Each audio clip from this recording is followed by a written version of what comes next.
Hey, it's Jenna, recently divorced, 47, and giving tips and asking questions about this new life after divorce. I feel like I'm in mourning of the life I thought that I was going to have, and I'm kind of pissed at myself.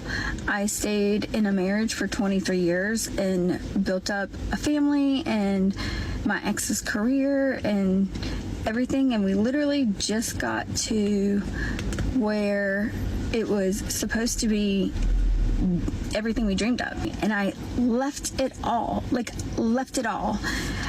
And I'm not a person that is about money, and I'm not a person who feels like they have to have like labels and name brands and all that stuff. But I really have found that like I've kind of been in mourning of the like, oh my gosh, like I gave it all up. I just thought today for a split second, and I'm like, what the hell's wrong with you? Like, what the fuck is wrong with you? I thought, I should have just stayed. It wasn't that bad. Like, you made it 23 years. You made 26 years total. Your kids are like college, and one's almost out of high school. Like, you made it. Like, it didn't matter at this point. They can do their own separate life and all that. You made it to the point where you guys were making so much money, and you had big houses, and you could do whatever you want, and you can relax. I'm the biggest person that keeps me back. Like, I'm terrified.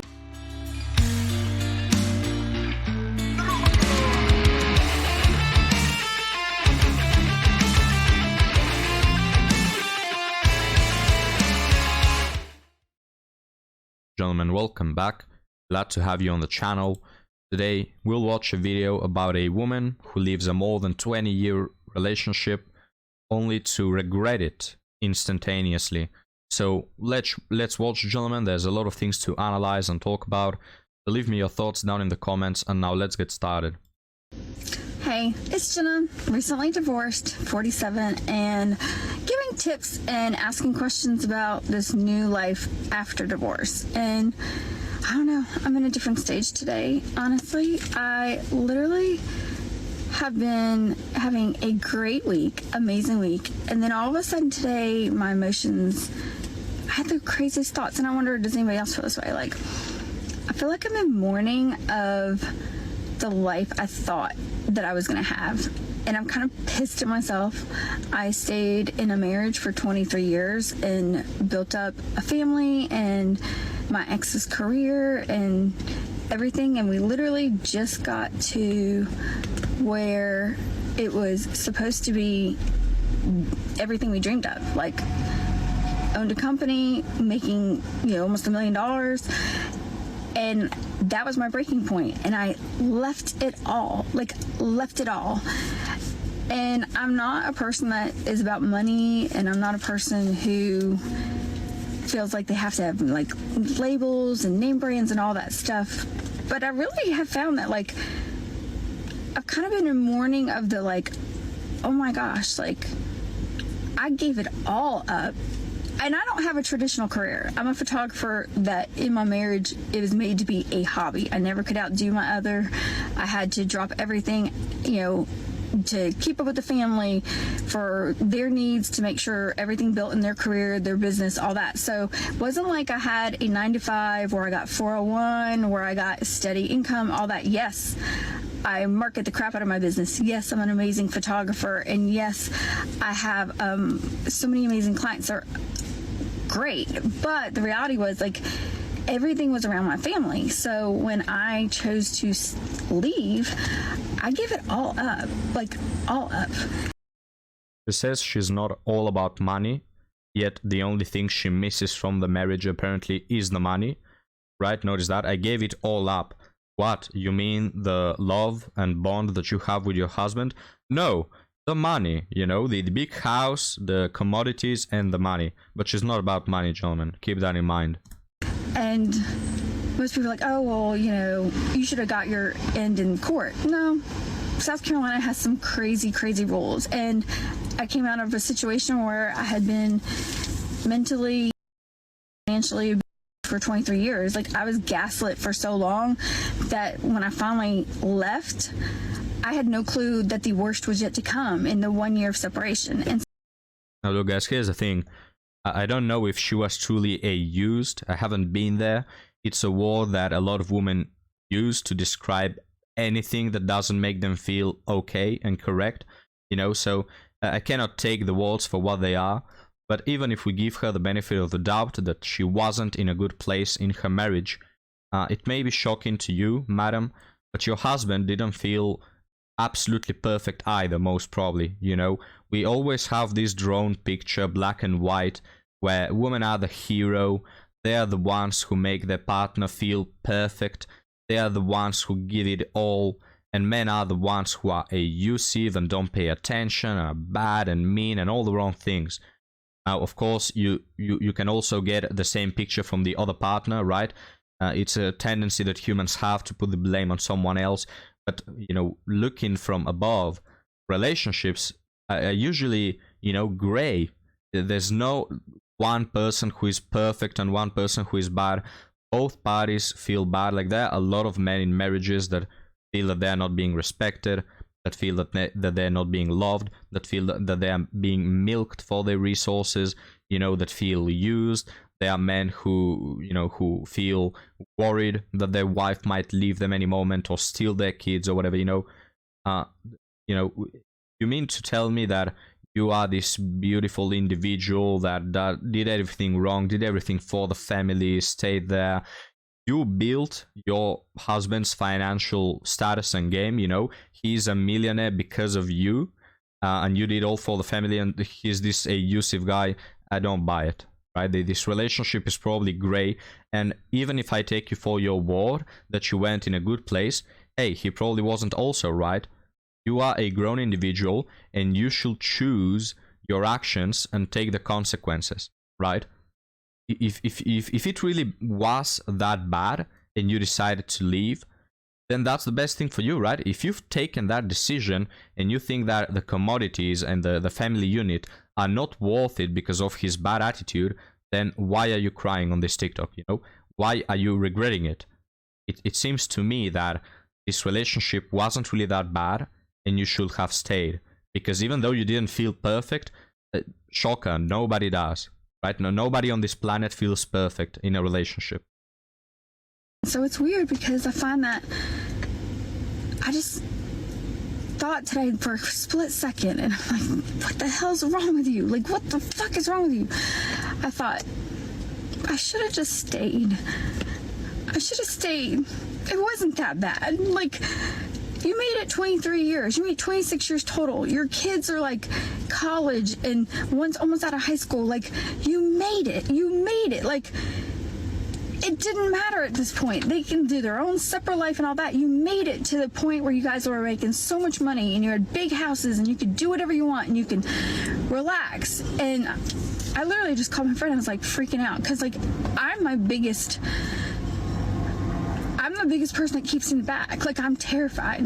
I don't have 401k. My counsel did not have my back. I was so traumatized when I got out and then terrorized for the next year that I couldn't even think straight to help the people that wanted to help me, and the people I entrusted to help me didn't help me. And there's just timelines that you can't stop. Here's a moment to talk about female friends. What you will often see, gentlemen, is that women who are single, they literally try their hardest to tear down the women who are already married. You have these married women who go to their friends and whine about their problems in a relationship. And what the friends do, the single, bitter, lonely friends, female friends do, instead of say something along the lines of, here's what you can do to fix the problems in your marriage. Here's what you can do to make the bond stronger. Here's what you can do to solve it. They say, girl, you deserve something better. You can get something better. He doesn't treat you good enough. You should leave immediately, right? And the reason why they do that is because they feel resentful that their friend, even though they are friends, they absolutely despise them, guys. These single women despise their female friends who are married, and they want to tear them down. They want to bring them down a step, you know, beneath to their level. Because they are single and miserable, they haven't made it in life. And women who have made it, this woman has made it. She had made it. She had, a husband that she's been for 23 years with. That's probably, was probably going to always be with her. She had kids. She had a big house. She had money. She had everything.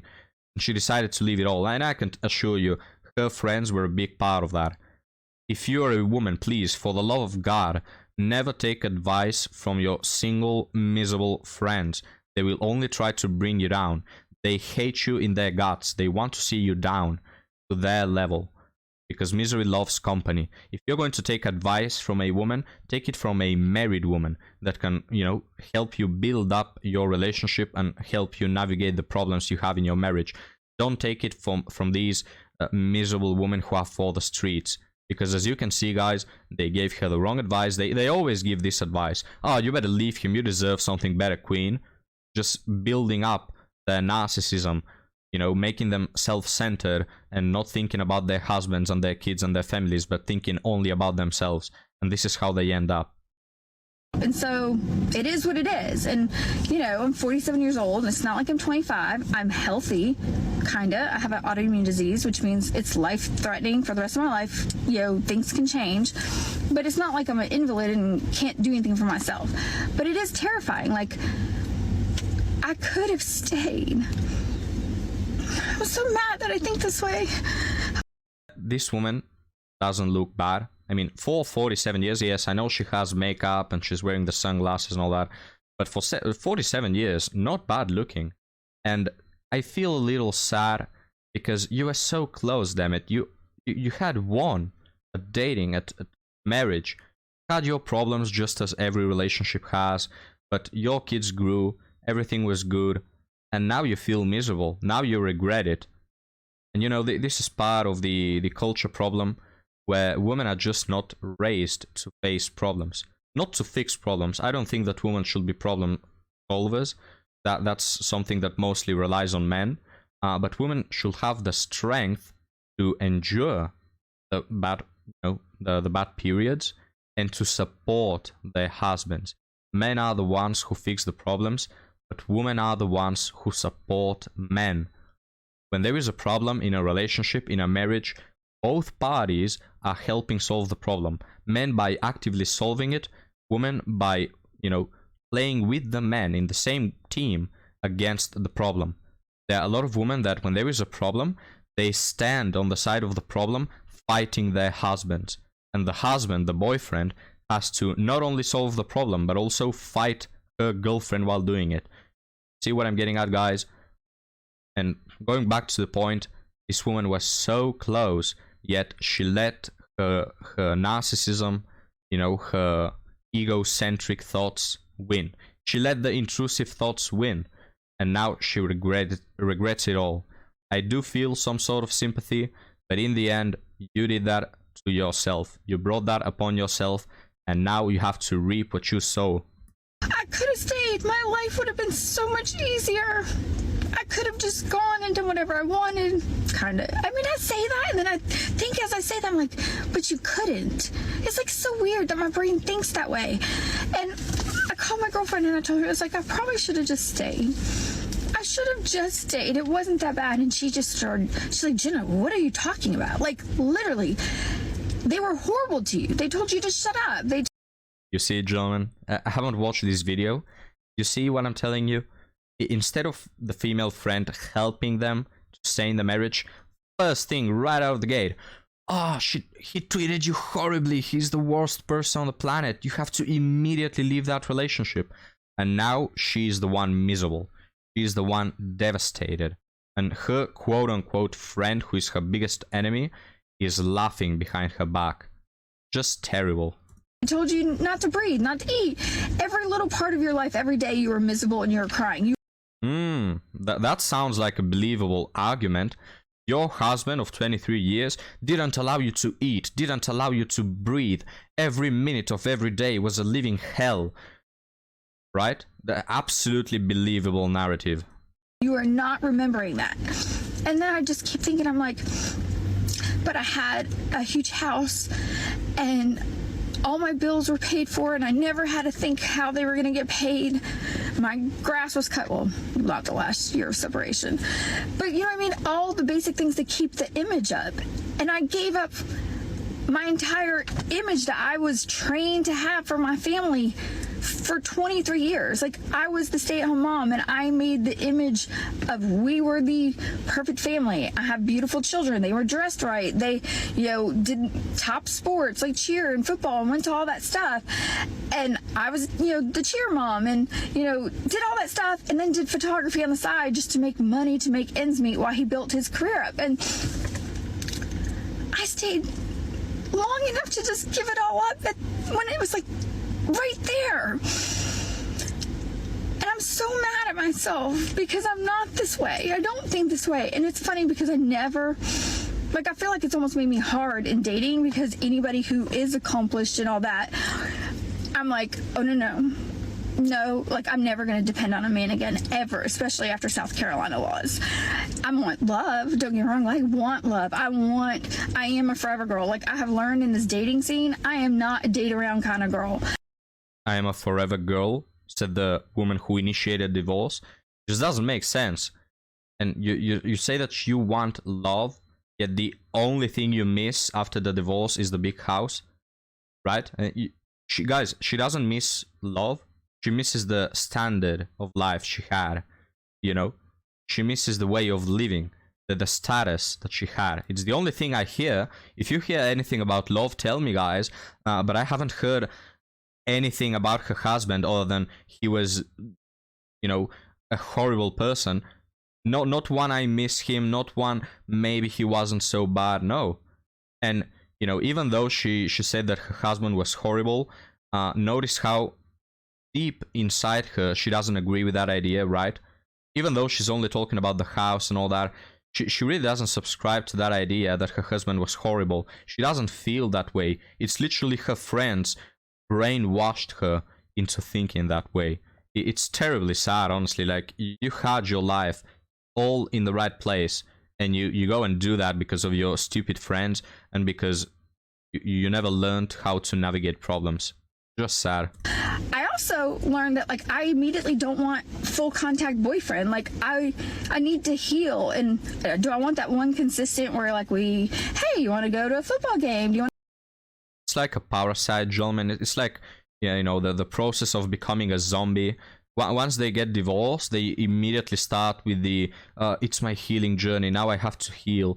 The parasite has already taken over their brain, and they're starting to repeat that nonsensical sentences that all mindless zombies repeat of, I need to heal.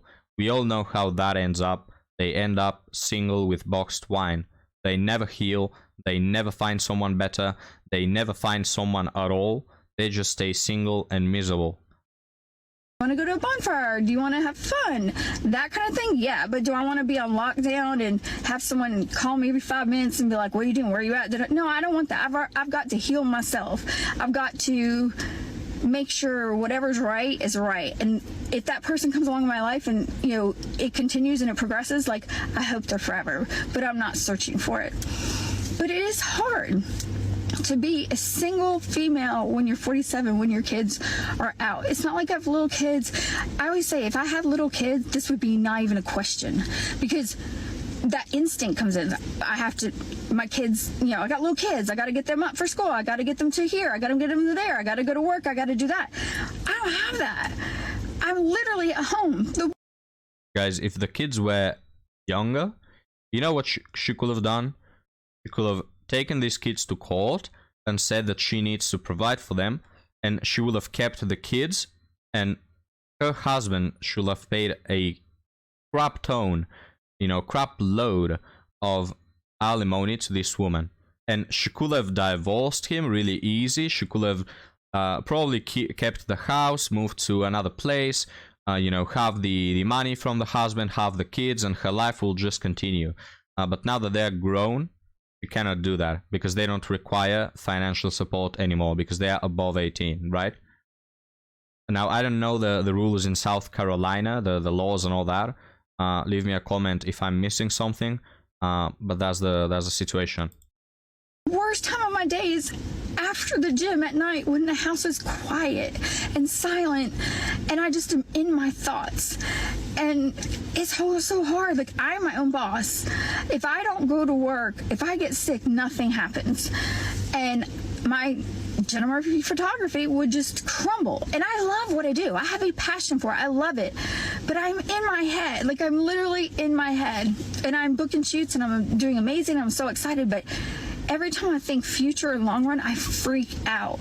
Because my future was right there. Like, it was solidified. Like, I was comfortable for the rest of my life. Maybe not mentally in my relationship, but financially, I was fine. And I gave it all up to be happy. And I know time will come. I know that will happen. Mm-hmm. And I'm not a materialistic person, and I'll never, ever be with someone for money. She's happy now, guys. How do you feel about that? She left that life of misery with an abusive husband who, you know, has been manipulating her for 23 years straight. She left that hell where she felt absolutely perfect. And now she is happy, as you can see by this video. Money. But it's terrifying. Like, am I the only one that feels this way? Like, I think people just think, oh, well, she's blonde, blue eyes, she's a gold digger, she did this. No. We had nothing when we started. Actually, I had more money than my ex. And, you know, I had my own career. And then as things happened, I stayed home and, you know, followed his career. So I'm just so frustrated with myself. I keep telling myself, I'm like, you're not, I remember the bad. It's right here. But I also am like, maybe I should have stayed. It was like stable in every other area, but that, like, is my mental health really that important? And guys, it's not about mental health, really. I just, from what I can see, there were problems, right? There were problems, there were bad things, of course. You cannot expect everything to be perfect. All the rest of your life was perfect except that. And you know what? It just makes me think that you really, you overreacted. You overreacted. Your husband had problems with you as well, just like every healthy couple. And what you had to do is navigate through them, is solve them. And I can assure you, if instead of going to your toxic, dumb female single friends, you went to a female friend who is married, you wouldn't be in this situation right now. Because the other female friend who is married will have told you what has worked for her or how she navigated things. And, you know, you would have found that it really wasn't that hard to get along with your husband. It was a couple of conversations away. You just had to talk a little, sort things out. You've been together 23 years, right? You could have continued doing that. You weren't far from finding the best solution to your problems. But instead, you had to listen to your dumb friends, and now you are in the crap hole. And then my friends remind me, they're like, yes, like you're just in that crazy in-between stage. And I'm trying to work through it. I'm trying to work through the process. But it's terrifying. It's terrifying to start over at 47. And I would love any tips. Like, does anybody else feel this way? Like, I know men probably have the same situation too, but I really think it's more terrifying, like me as a female. And I've even considered going to different types of jobs and careers, and I love my job. Like, I make good money, but I'm so terrified. I'm like, I don't have 401k. Like, I don't know. It's just another stage of divorce. I'm happy, but I go into these random thoughts of, you gave it all away. Like, was it worth giving away? And I know it was. I know it was for my mental sanity. I know it was for my happiness. It will all come together, but it's still terrifying to start over at this age. Anybody else feel this way? Like, is this, any tips? Just let me know. I'm trying to figure it out. And I know I did what was right, but it's hard to know you gave away. My ex would probably never make less than $1 million every year. And I'm starting over. And basically as if I'm a 20-year-old again. And it just doesn't seem fair, but I have to quit crying and just do it. So any tips and advice? Is this normal? How did you get through this stage? Tell me what you did, because I have no choice but to do it. Yeah, I wish you'd asked that question to a married woman before you got divorced. But gentlemen, we're going to leave this woman to cry in her car as we move to the outro. And I'll finish on this thought. If you open this TikTok all the comments you see from women are gonna be the same. Ah, he really was abusive. I'm so glad you left. Girl, this is the best for you.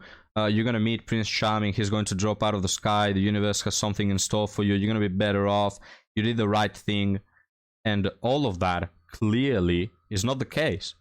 This woman is way worse than she was in her marriage. She's way worse, and she will continue to be, as we have countless times seen on the channel, right? These women giving advice are not right.